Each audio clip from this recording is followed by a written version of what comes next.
Okay. I think we are good. Okay. Sensei Jim Bregman, how are you doing? I'm fine, Marco. How are you doing? I'm doing great. It's nice to see you. It's good to see you again. How are you holding up in this whole situation? Well, we're doing very well. We're just isolated in place, sequestered in place, and good news is I have a treadmill to walk on, so I can get a little exercise. Oh, so you still trying to stay in shape? I'm trying to stay in shape, yeah. Right. Sounds good. Sensei Bregman, I reached to you because, I met you a few years ago. You came to the Jiu-Jitsu school that I ran here in Leesburg. Yeah. And you were going to the physical therapy place just next door. That's right. It's funny. People make fun of the place of the... They think I have a special deal with the physical therapy. Yeah, I checked. You do. No. Like Jiu-Jitsu physical therapy. Yeah, right next door. Right. It works. Exactly. And then I got to know you, and I looked you up on Google, and I saw your amazing resume as a judoka. That's yes. the proper name, as a judoka. Yes. Being the first American to win a medal in the Olympic Games for judo. That is correct. And then over the years, I invite you. You came to give us few seminars at my school. We all love it. The students love you when you come and teach us some of the judo techniques. Well, I love it too. I enjoy it very much. I'd rather be doing that than what I'm doing here in the house, which is nothing. So, Sensei Bregman, for the people who might not know a little bit of your story, would you tell us how was the beginning? How was first where you grew up, and how did you get involved in judo, and what makes you choose judo as your sport? Well, I grew up in Arlington, Virginia, and in those days, things were very quiet. Arlington was a very rural part of Northern Virginia. And my parents had a grocery store in what they called then a Negro neighborhood. And I grew up there, but there, unfortunately, although most of the people were very kind, there was a bully in the neighborhood. Mm. And I wouldn't tell my parents what was going on, but they knew something was going on. So, fortunately, my mom saw something in the paper about a judo club called the Washington Judo Club at the Officers Athletic Club in the Pentagon. And she took me down there to a beginner's class, and that's where my judo career started. In those days, you could just drive up to the, almost to the door of the Officers Club in the back of the Pentagon and walk in, and it was open to civilians who wanted to take judo, and they had a large dojo there. So I started at that club and eventually ended up going 5 to 6 times a week. Wow. Because I enjoyed it so much. Sensei Bregman, what age was this? I was 12 years old. 12 years old. There was a bully, you decide, or your mom decided to take you some martial arts. Right. There was a judo in the Pentagon. Yes, in the basement. They had Officers Athletic Club, which was a huge gymnasium in the lower floor. I don't know if it was the first floor. I don't quite remember, but you could go in right from the parking lot. Wow. Now, of course, you can't get within 3,000 feet of the Pentagon. Now, other times. Sensei Bregman, who was the judo instructor? Well, I had the good fortune of having a gentleman named Don Drager as my primary instructor. Another gentleman was Jimmy Takimori. He was a sensei at the club. And then around the age of 15 or so, a gentleman from Japan came to the club and taught for a long time. His name was Ishikawa. And Ishikawa was a twice All-Japan champion. Mm-hmm. So fortunate for me, I had three very good mentors who looked after me and, of course, taught the whole class. And I stayed after class a number of times. And that's how it went. So I really fell in love with the sport. And of course, I'd have to come home from the dojo and do my homework because in order to go to the dojo the next day, I had to have all my homework done. So there was no skating. No skipping homework. No skipping homework. So you had to get your homework done.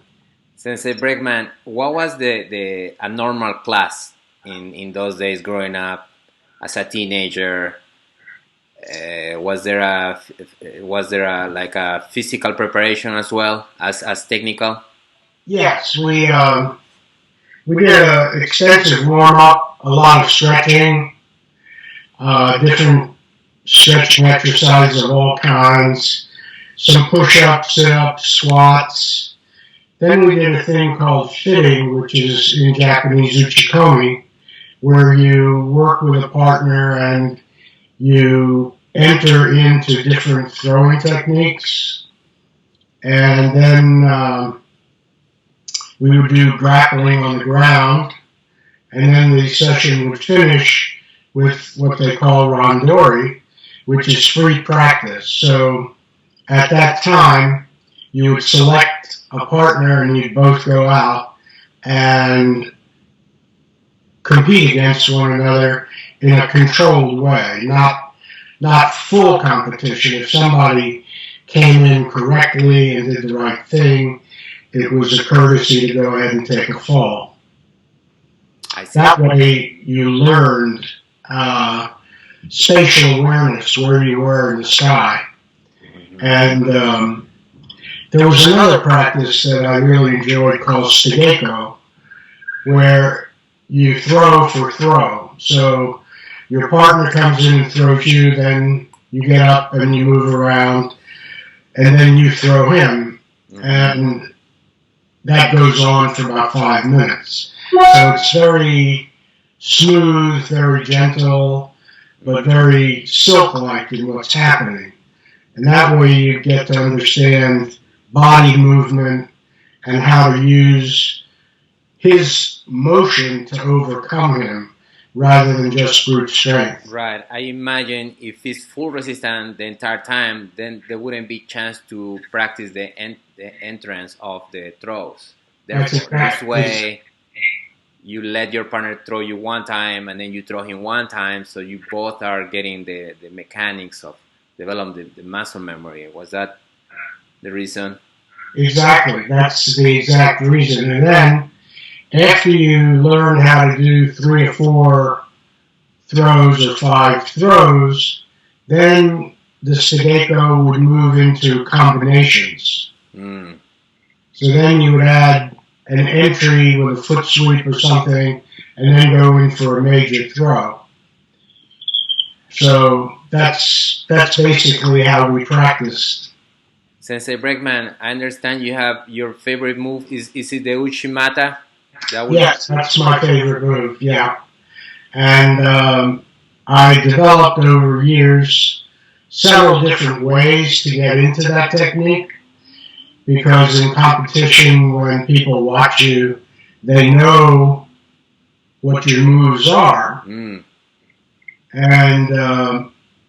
I would recommend to students that go to competitions, watch all of the people in your weight class and know exactly what they do. And then what I did, and what many judoka do is they learn a lot of different entryways and fakes or actual throws that try and get the person to go down, but it all ends in uchimata one way or another. Mm-hmm. So you will distract like with a foot sweep, 1, 2, and then you will know his reaction, and then you will hit them with the uchimata when the time was right. That's right. Right. Nice. Same thing with osotogari, which is an outer leg sweep or inner foot sweep. All of those things you can practice through throw for throw to develop a variety of attacks. Mm-hmm. And then, of course, once you've thrown the person, you don't stop. You go directly into groundwork and try and pin them or choke them or get an arm lock. So a lot of people in contests I've seen, they throw and then they back off, but that's not how we were taught. We were taught to throw and immediately go in for the pin after you throw, because you never know what the referee is going to do. I understand. The mat area. Do you have special mats back in the day, like? Yeah, it's interesting. They had, it wasn't the normal tatami mat. It was something that was covered by large canvas, as I recall. But it was very tight and it was very nice. And I think there were the equivalent of 2 competition areas. So you could handle 50 to 75 people at one time. So it was pretty good. Sensei Bregman, I have the understanding that judo can be very brutal because the falls over the years.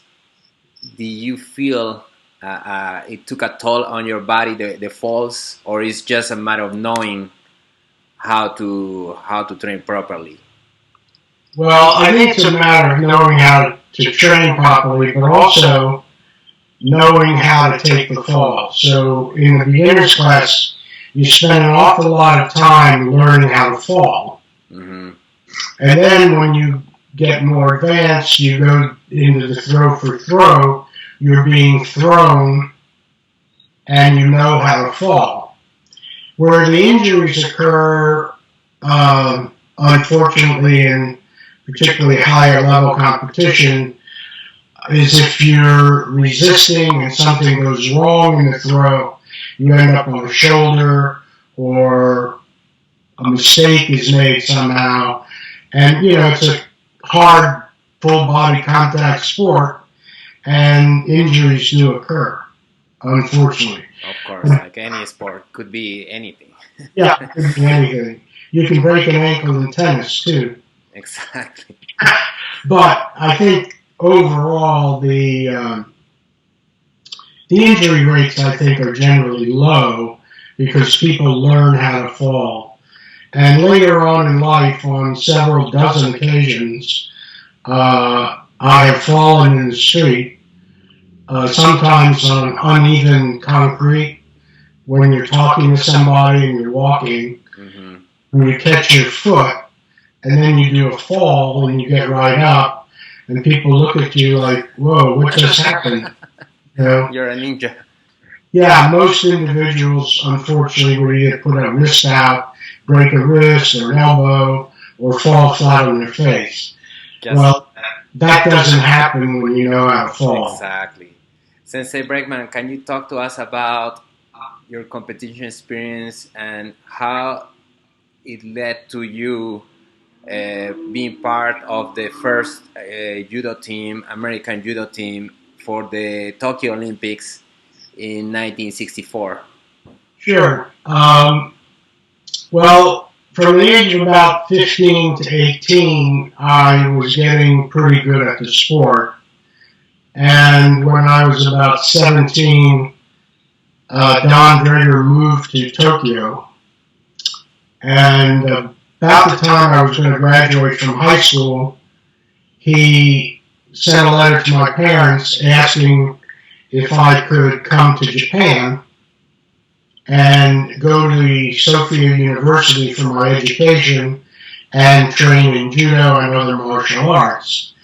So at 18, I went to Japan, stayed in a house called the Ueshigai House, which had about 5 or 6 bedrooms, and there were other players there. Doug Rogers from Canada, who won a silver medal, lived at the house. We all trained together.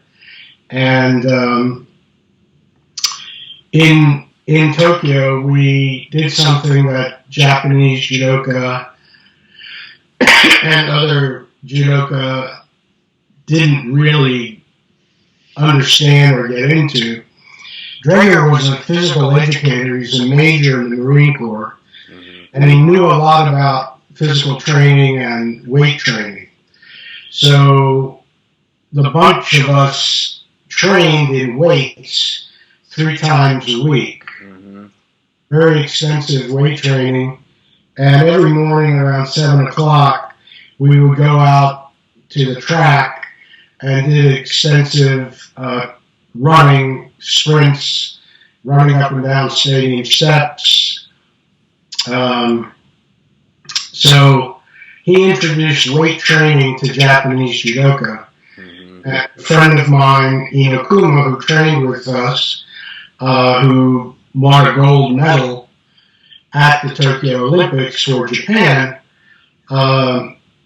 gave Don a big compliment in an interview where he attributed much of his success not only to his senseis who taught him judo at the university, but also to the physicality and the weight training activity.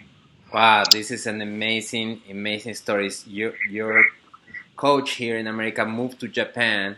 He wrote a letter to your parents to invite you to go there. And then you went there, and then you went. What college was this? It was Sophia University. It's a Jesuit university. It's affiliated with Georgetown, Loyola. All of the Jesuit universities throughout the world are somehow affiliated and have a very good curriculum. And you had to do your homework there too. Oh, I see. You mentioned the Canadian Doug Rogers. I saw a documentary of a Canadian judoka training with Kimura. Is that exactly? Wow. That's my friend Doug Rogers. Although he was bigger, huh? Oh yeah, he was a heavyweight. What was your weight class, Sensei Bregman? I was a middleweight. Middleweight, which is 176. 176 pounds. Okay. And he was a heavyweight. For how long did you train there with that group in Japan? All 4 years. 4 years. Right, I never came back home. I stayed there 4 years, and we trained at the Kodokan, which is the headquarters of the Mecca of Judo. Yes, of course. It was founded by Jigoro Kano in 1882. And after a while, I became what they call a special research student. So on Saturday, we had technical training from Japanese senseis in all of the kata of judo. Wow. There are about 10 different kata or so. And mostly I trained at Meiji University. And at the time, Meiji University was the premier college competitive university. They always won the national championships. So this is where the judo got really hard. Wow. And, throw for throw was not in the picture at this point. When we did randori, it was much more scrimmage. It was real scrimmage. And we trained there in the afternoons. In the mornings, we'd go to the police academy, the Tokyo Metropolitan Police Academy, which is called the Keisho. And at the case show, you had a different kind of student. You had gentlemen who had graduated from various universities, who are, let's say, from 25 up, and these guys were extremely strong and very knowledgeable and very skilled, and took a long time before you threw any of those guys. Wow. Yeah. Mr. Bregman, was there any special treatment maybe because you were a foreigner in Japan and maybe they gave you a special treatment in a way that they were not going to let an American maybe beating them in their own sport, do you think? Do you feel anything like that? No, it never really worked like that. I was always very well accepted, as was Doug Rogers and the other judoka, because we became a community. And once you demonstrate that you're willing to work, and that you're willing to show up, and that you're willing to give yourself the full benefit of the instruction, you're just another guy. Yes. And the special treatment you get is just like all the other special treatment that they gave to the major university players in full scrimmages. No more. I see. Okay, so you went to college, trained there at the Kodokan, Right. Meiji University, and how come from there came the opportunity to be part of the Olympic team? Well, I graduated. I didn't have a formal graduation from college. They mailed me my certificate later, but Don recommended that I come back and compete in the national championships and then the Olympic trials. So in the beginning of the 4-year period, most of us weren't concerned about making an Olympic team. We were concentrating for the first 2-3 years on becoming what they call wazashi, which means technicians, technically proficient in the art of judo.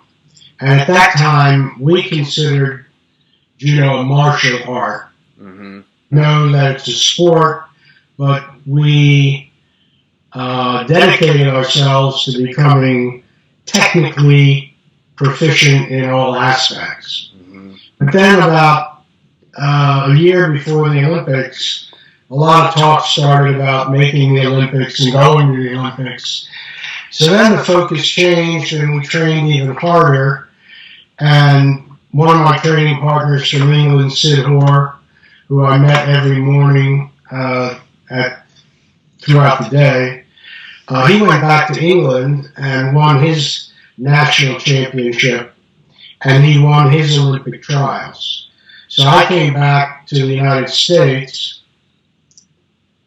and the trials and the nationals were held at the World's Fair ground in New York City. So I don't remember the exact months of all this, but we had a national championships, and I won that in my weight class. And then we went on, maybe 6 months later or something, to the Olympic trials, and I also won the trials. So from there, I had the great fortune of being on the team with Paul Maruyama, who was a lightweight.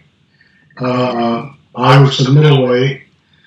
Ben Campbell was the heavyweight, and George Harris was in the open category. So we had a very good team. Yes, and what was special I was reading about this team is the diversity. Like the judo community always talk about this team about being from different backgrounds. Like there was African American, American Jewish, there was a Native American, and a Japanese American. Yes, so we were called the Rainbow Team. Rainbow Team. We represented the United States in all of its diversity. Yes. And it was a wonderful experience. Yes, that's incredible. Yeah. That really it shows what this country is about in a way. Yes, it does. And the thing about the martial arts in general, and judo also, is that it's open to everybody. And it's totally non-discriminatory, totally accepting of everybody. And that's the way the world needs to be eventually, I hope. Yes. Sensei Bregman, you made it to the Tokyo Olympics. You went there. Is your first Olympic? Is it the first time the American judo team, or was it the first time that there was judo on the Olympics? Period. Yes. Period. Yes. Wow. The pressure. It was your first match. How were you feeling that day? Well, it was rather frightening to begin with. I walked into the Budokai, or the Kodokan. The Budokai is a major dojo in England that is very famous, and sometimes I say the wrong word. The Budokan is a huge stadium. I don't know what the capacity was, but it could be 30,000 people, and it was packed because judo is the premier sport in Japan at the time, and the Emperor and Empress of Japan were there. Wow. So we walked in and looked around, and then you got to business. So you put all of that out of your head, and you ignored all these people with all the clapping and yelling, and you just focused on what you needed to do. So once you got over that first shock, I think you just got down to business. Nice. I was very impressed to see your matches were in YouTube now. You can see 2 or 3 of them. You can see your matches in YouTube, and I think the first match was with the Argentinian guy, or was it the? Wow, I really don't remember. But I fought an Argentine, and I fought an Australian, Peter Page. Mm-hmm. And I also fought, which is not on YouTube, Mexican guy his name escapes me right now. But I threw all of these first matches for full points. Mm-hmm. I had a very difficult match in the semifinals with Hoffman of Germany. And I put an arm lock. He put an arm lock on me, and I had to give up. But that got me a bronze medal. So bronze medal. That was pretty good. Yes, that was awesome. So it was the first Olympic medal for the American team. Right. And then the next year we went to Sao Paulo, Brazil. And that was just for the Judo World Championship. Exactly. So we had the World Championship there. And we trained in Rio for a long time before we went to the competition area. And I had the privilege of running on the beach at Ipanema. Nice. Which was very nice. Did some sightseeing. But then we got down to business and we went to Sao Paulo. And I repeated my performance and got another bronze medal. And at that event, prior to that event, I had destroyed my knee in practice. So I didn't tell anybody about that, and I wrapped it with an inner tube. What we used for ace bandages were cut inner tubes. We would cut a long piece of tube, stretched the rubber, and I wrapped it around my knee. So the strategy there was I had to fight with a right grip but a left stance.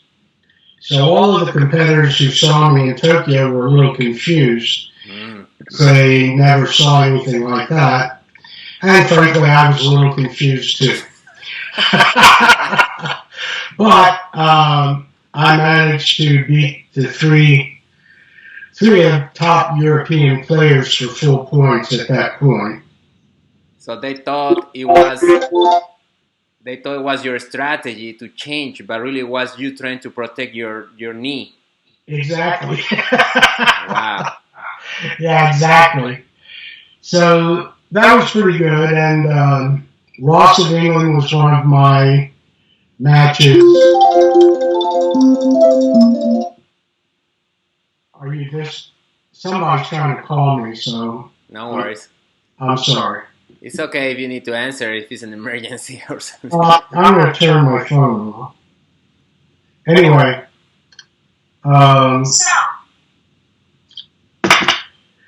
So Ross of England, who was very good judoka, and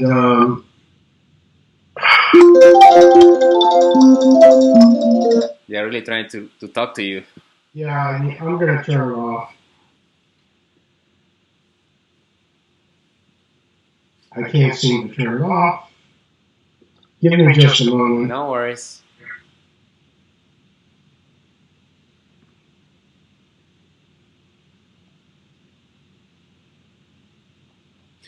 We have people talking here. Eric Vasquez, this is a student of us, saying, "Great to see Sensei Bregman.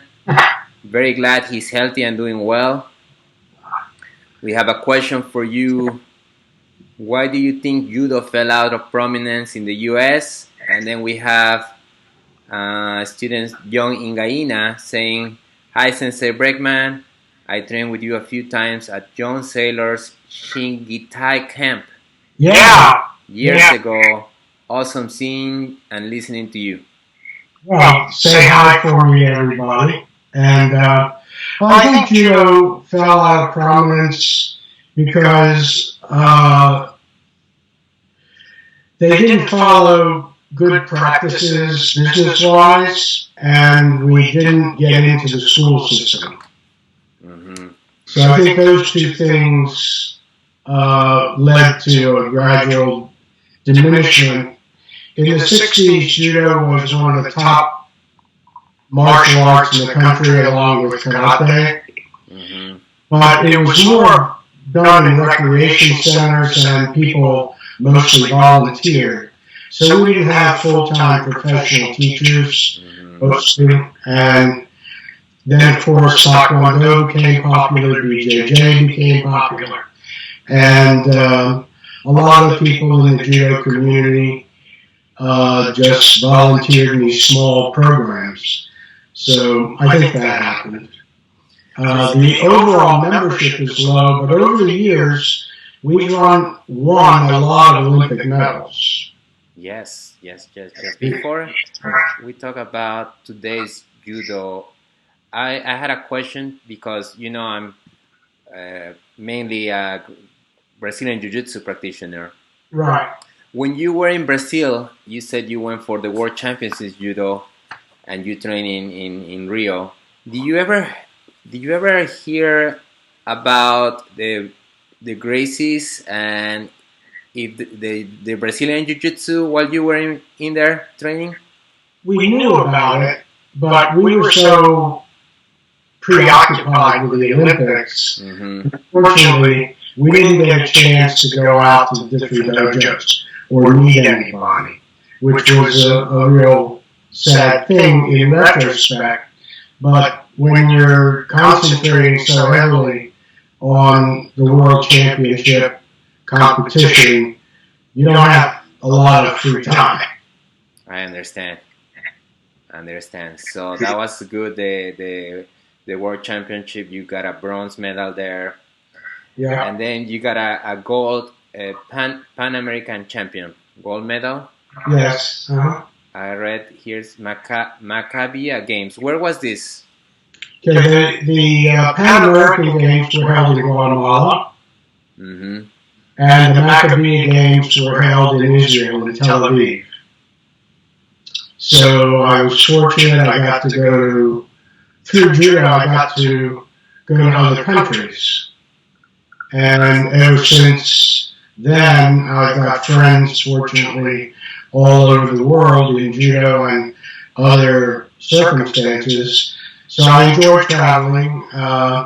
I have not been back to Guatemala, but I went to Mexico City, where Sadak Sierra has a wonderful dojo and a wonderful program going, along with my friend Sam Allred. I haven't been back to Israel, but they have a very, very strong program. They have won numerous medals at the Olympics and World Championships. In France, they have an amazing judo program with 650,000 participants. Wow. And they're very well organized, and it's in the school systems and the rec centers in France. Mm-hmm. And then, of course, in England, you have the Budokai. That's the name of the dojo. You have the Renshigen. These dojos go back historically to the 50s, maybe beyond, and they have produced some of the world's best teachers and some of the world's best judoka. Yes. So it's a large international community. I remember watching a lot of videos of, maybe his name was Neil Adams. Yes, Neil Adams. Armbar expert. Yes. Because I love arm bars, and I was watching his videos a long time ago. Right, and you can learn a lot from Neil. He's called the voice of judo because he narrates the World Championships, European Championships, Olympic Games for television. So he's right up on top of all the current players and current techniques, and of course he himself is an absolute expert in the sport. Now that you mentioned France, the one time you came to give a seminar with us with your friend, a French sensei. Yes, Charles Fuster. Yes. Yes, his name is Charles Fuster. How do you meet him, and how you guys were such great friends? Well, in 1965, I opened a dojo in Arlington, and he was a judoka from France that came to the United States and ultimately became a U.S. citizen. But in 1965, he came into my dojo and wanted to practice, and that particular night, the whole U.S. Olympic team was there, and there were about, 30 or 40 black belts training. And he came in and asked if he could practice. And I said, of course, and I didn't realize it, but he didn't speak a lot of English at the time. Mm-hmm. But he got on the mat, and we all trained together, and he was very capable judoka, did a great job. And eventually he got his degree in mathematics from Maryland University, taught judo for years. He does the New York Times crossword puzzle in English, which I can't do. Wow. And he and his wife have moved back to Lyon, France, which gives Terry and I the opportunity to go to Lyon and visit them. So nice. Yeah, he spent 30, 40 years here. Nice, that's awesome. Yeah. He's a very, very good gentleman, and as you could see from his he was good. Yes, Sensei Bregman, you say you had a dojo in Arlington. How long do you have that training studio there? Well, off and on, probably 10 or 15 years. Mm-hmm. It was a commercial dojo, and it was successful. We had to move from different places because rents change and circumstances change. But I also ran a program called Camp Olympus, which was a summer judo training program. And we had a very large dojo in West Virginia where we had 1, 2, or 3 week sessions. We also had sessions in New York and California. And we had a section called Target 76, where about 20 or so young aspiring athletes stayed there for 7 weeks. And they trained. And at the time, the British Judo Association held a women's championship and invited international players from all over. And the United States Judo Association sent a team there. And 2 of our players won multiple medals in different weight classes at that. That was sort of the precursor to the World Championships. Mm-hmm. And then as time went on, I had a problem. I had to earn a living. So I concentrated on my full-time job. I see. And just simply moved into teaching seminars and doing clinics. Mm-hmm. And I was 3-time president of the United States Judo Association, which had at one time 25,000 members. Wow. So it still has a number of clubs throughout the United States, and many of them are being very successful. Yes. Sensei Bregman, I was going to ask you, do you ever have a chance to face a Japanese judoka, I mean in competition? Yeah, I lost to a Japanese player at the World Championships. And unfortunately, I don't remember his name. But, yeah. And then I ended up in the repechage and got a bronze medal. He got knocked out by Okano, and Okano won a gold medal. What would be... Go ahead. Yeah, that player that beat me got eliminated earlier, and in the finals, Hoffman from Germany, who defeated me, fought Okano in the finals, and Okano won. Yes, the Japanese judokas, they are just they're amazing. It's because it's almost, I feel like, maybe you can correct me, but it's like Brazilian Jiu-Jitsu, right? The Brazilians dominate because it's almost in their culture, it's in their blood, and then they just produce the most amazing competitors. Is it the same why Japanese judokas are the most successful competitors? Yes, and they start early, and there are many players, and you have to be very, very good to filter up to the top. So, yeah. Who is your favorite judoka of all time? Somebody who you feel like represents not only technical but physical, and maybe also their moral, their integrity. What's the judoka that you look up to, Sensei Bregman? Well, there are many in modern times, but my friend and the Dutch champion Anton Geesink defeated Kaminaga in '64. I believe he was an extraordinary judoka, and I know not many people will remember him, but he was very gracious. Japan never thought they'd ever lose at that Olympics, but he beat Kaminaga, and at that Olympics, after he was awarded the match, many Dutch enthusiasts wanted to storm the stage. They got so enthusiastic, like soccer. Yes. Okay.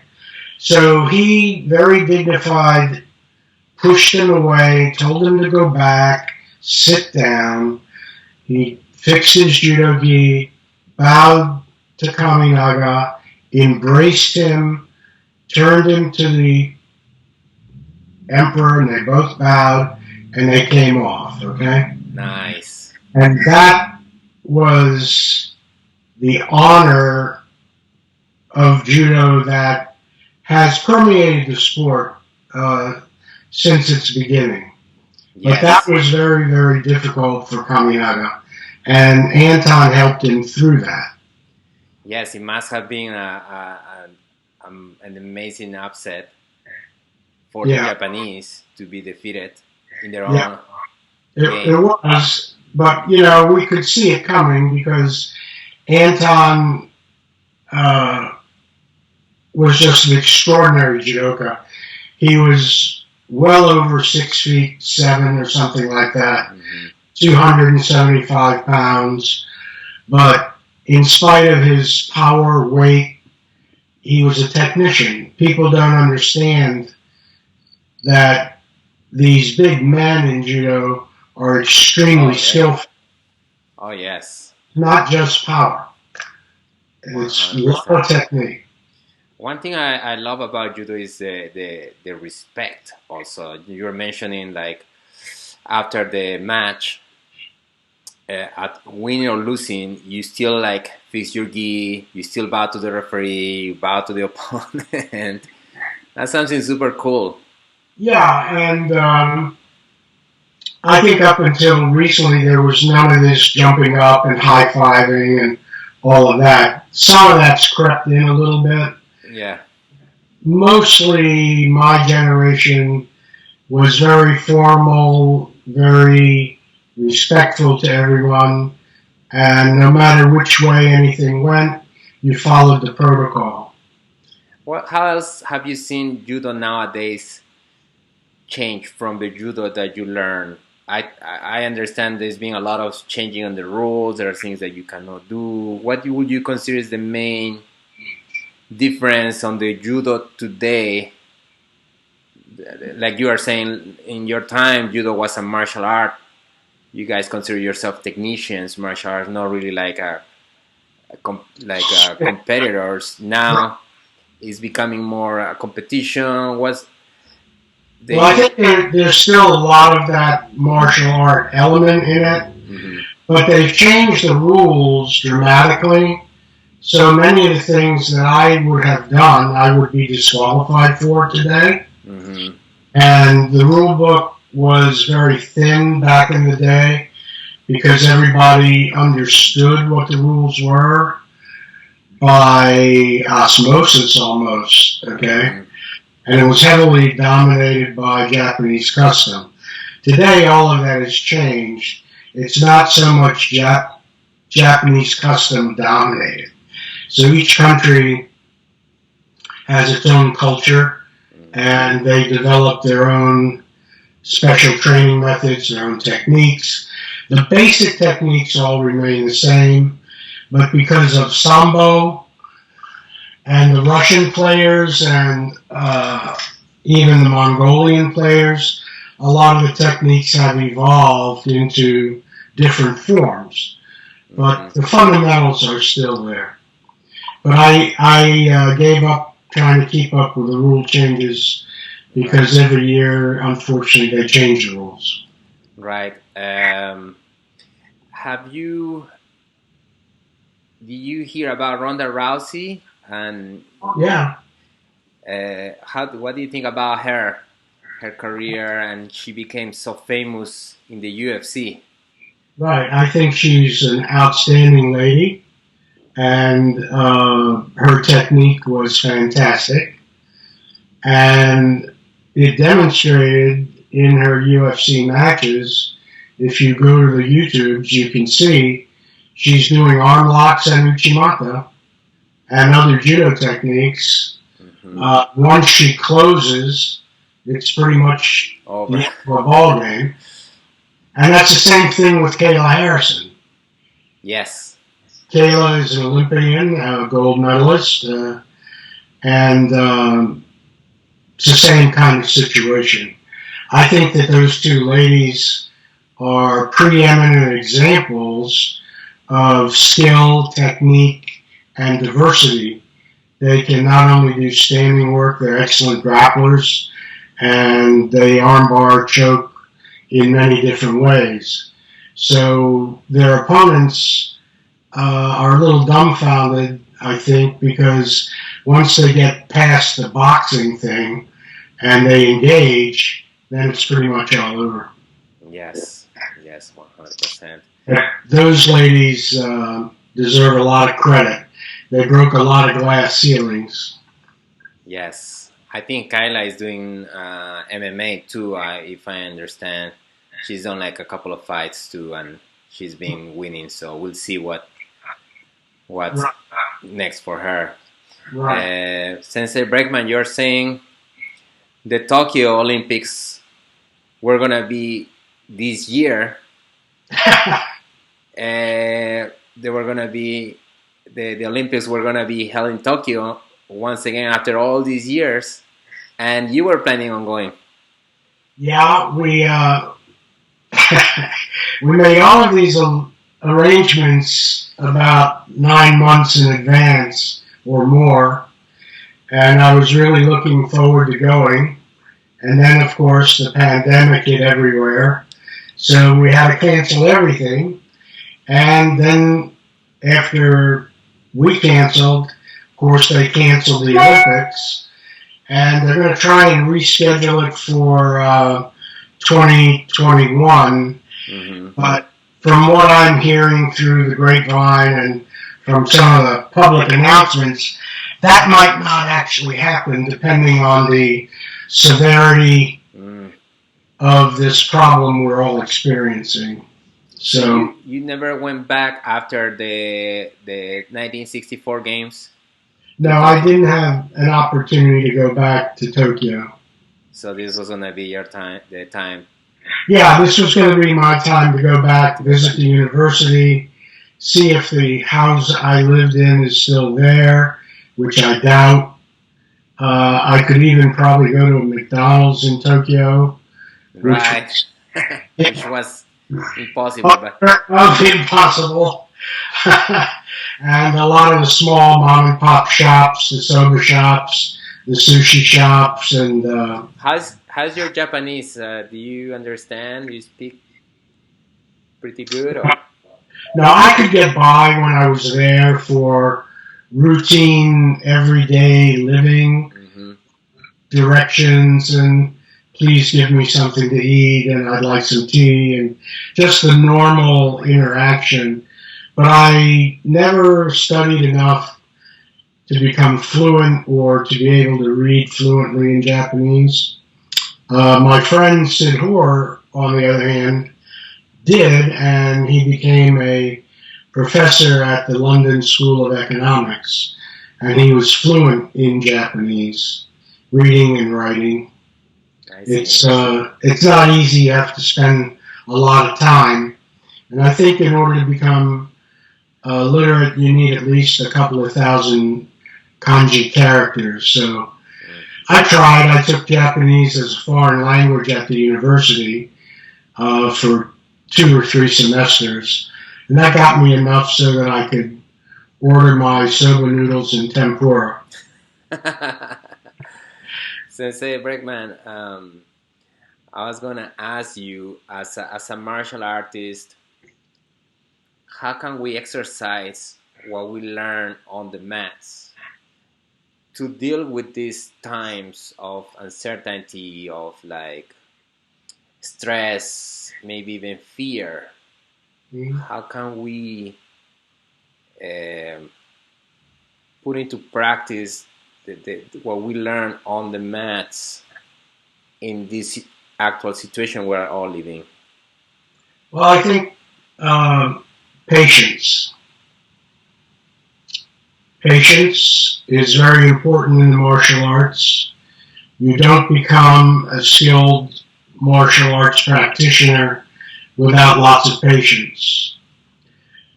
Perseverance means that you never give up. You keep moving forward. You do what you need to do day in and day out. In judo, every morning we got up and we went to train. At 3 o'clock, we went to the dojo. So persistence, having some kind of home routine that you go through, and practice. You can do some things at home physically and maybe around your yard or in your apartment. I have a treadmill. I walk on the treadmill. People can do push-ups, sit-ups, and squats. They can do various moves without a partner. So I think having a routine, concentrating on the future, having an optimistic outlook, things will get better. The world actually can heal itself. And if you get depressed and you're unhappy, you have the martial arts community to help you. All you have to do is pick up a telephone, get on Skype, call a friend, call your sensei, call your brother, call your sister, always call your parents, your grandparents. With Zoom, you can have multiple conversations with people. We might be isolated, but we're not alone. Yes. And that's the important thing. It's funny that you mentioned that because after so many years, yesterday I had a Zoom meeting with friends from college. Wow. A long time ago, from like 20 years ago. And then a week before, I have another Zoom meeting with friends from high school. Isn't that nice? And then the other day, I also had Zoom meeting with like a Jiu-Jitsu community. It's called the Jiu-Jitsu Lifestyle community. We were like 50 people in the Zoom meeting, and we were talking to. And I'm talking to more people now that I haven't talked in a while. Now I'm talking with you today. Right. But you're right. It's almost like you can see the positive to that I'm connecting with people that I haven't seen in a long time. Exactly. And we had a funny saying we used to say, we all make positive progress with a negative attitude. Now what that means is, no, I didn't want to get up at 6 o'clock in the morning. No, I didn't want to go to the dojo. No, I didn't want to go to college at night. No, I don't want to make my breakfast, but I need to make progress. So forget all of that negative attitude and get to doing what you need to do. Mm-hmm. Every day, do what you need to do. Nice. There's a Navy admiral that had a program, I don't know. But he said the first thing that he does in the morning is make his bed. Oh, I saw a video. Yeah, did you see that one? Yeah. Yes.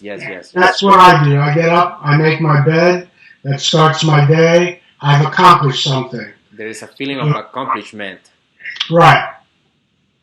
But the most important thing in this time is to,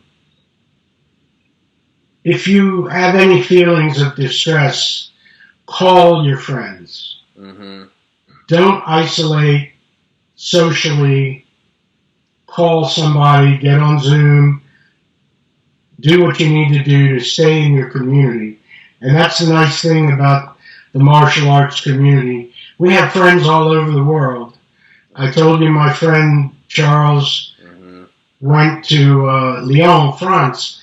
So I call him on Skype. I call him on WhatsApp about what's going on. So we have a big connection. And I think all of the citizens of the world have various connections. So I think we need to all keep connected and just don't isolate mentally, and we will get through this. Yes. Patience is good, because when the whole thing started, I was hoping it was just going to be maybe wishful thinking in my part, like, oh, it's just going to be a week, it's going to be 2 weeks. And now it started becoming like a month. And then I come like, and the funny thing is, like, we had a special event that was involving you, Mr. Bregman. Yeah. Would you tell us what the event was going to be about? Sure. Well, I really feel bad about it, Marco, because I was looking forward to it.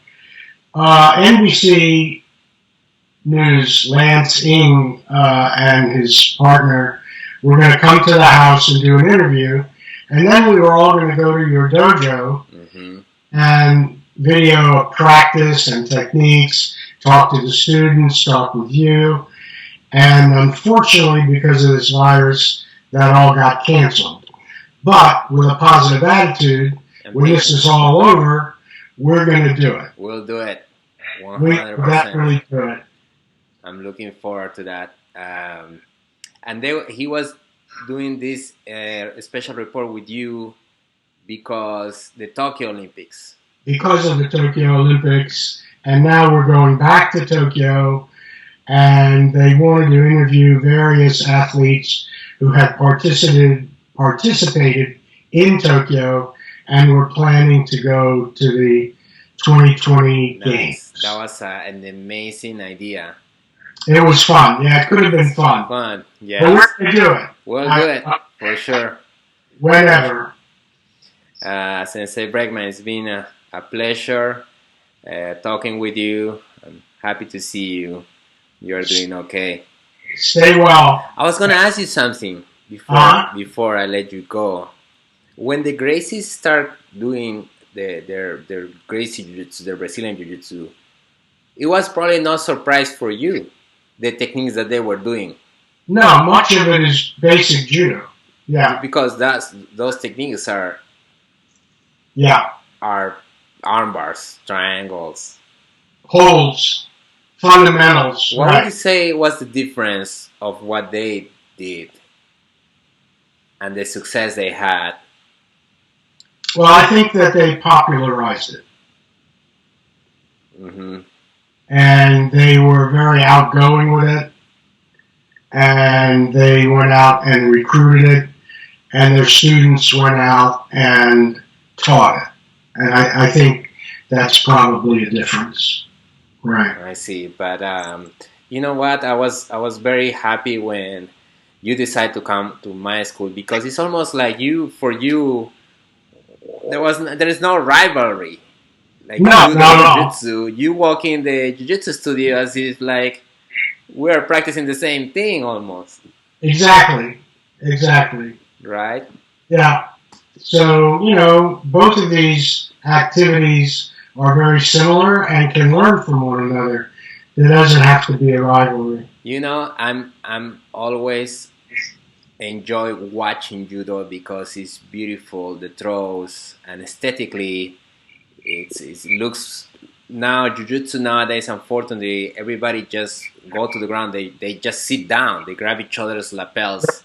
And they drop down. And they sit down, both of them. And I'm like, oh guys, what are you doing? Why don't we do something like the judo, that they stand up, they're trying to take each other down? Right. That is beautiful, And of course I enjoy the ground game. Of course, yeah. But there's something about throwing somebody or seeing a beautiful ippon, clean throw that I really enjoy.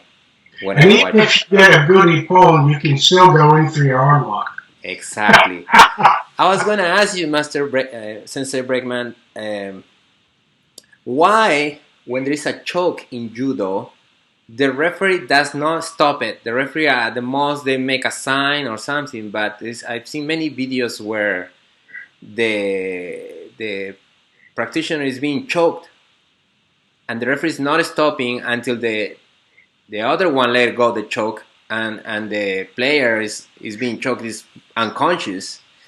Well, that's not right. Referees are not allowed to stop them, or they should stop them as soon as the person taps. Yes. No. Apparently, they are going to sleep before they tap. Okay. Then the referee can't stop until the person gives up or goes out. Okay. And that's a bit of a problem. It's not healthy to go out that way. Exactly. In my opinion. Okay. Yes. But the way the rules are, they can't stop it until the person actually gives up. Mm. And unfortunately, some players are not attuned to what's happening, and they go out before they can give up. Mm. So that's a problem. Yes, that's always impressed me about the judo, where they hold the choke and the other person is sleeping and the referee is not stopping the match. Yeah, well, that needs to be, most good referees, when they see the body go limp or they're looking at the eyes and they're closed or however, they stop it immediately and turn the person over. So some referees are negligent in doing that. Right. That's a bad So thing. it's a matter of referees. Yeah. Sensei Bregman, you got your, what is your rank now, your judo? Well, they promoted me to 10th degree black belt, so this is it. No more promotions. That's it. You reached the highest belt.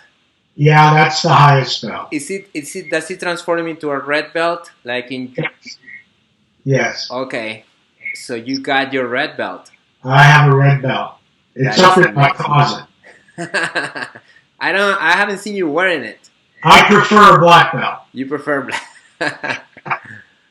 I always consider myself a 5th degree black belt. 5th degree, and why is that?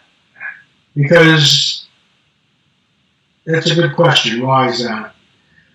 I think that's what I felt my capability was in real life, in real activity. And most of my contemporaries kind of felt the same way. That this is our skill level. And the rest of it is more or less an honorary type situation. I see. But it is a great honor. I don't want to discount it. But at 78 years old, I can't do my uchimata the way I used to. Oh yes, I bet this is. And that's what I consider real judo. I love teaching and everything, so I'm okay with it. But in my heart, I'm still 22-year-old 5th degree black belt. Well, that's what matters. How you feel. Yeah. How you feel, and you're always very positive, and you have a great sense of humor. We love when you come to the school and teach us. We are I tell the students, you guys, we are like very fortunate to have a red belt in Lisbon who can come and teach us, Olympic medalists that come and teach us judo techniques, It's really my privilege, Marco. It's really my privilege. So I hope after all this is over, we can do the NBC report and maybe also another seminar. That would be wonderful. I'm looking forward to it. We look forward to see you, Sensei Bregman. Please take care, stay safe, and hopefully I'll see you on the mat soon. Absolutely. The same to you and all of your friends. Stay well. Thank you, Sensei Bregman. Thank you for talking. Yeah. Take care. I appreciate it. Take care.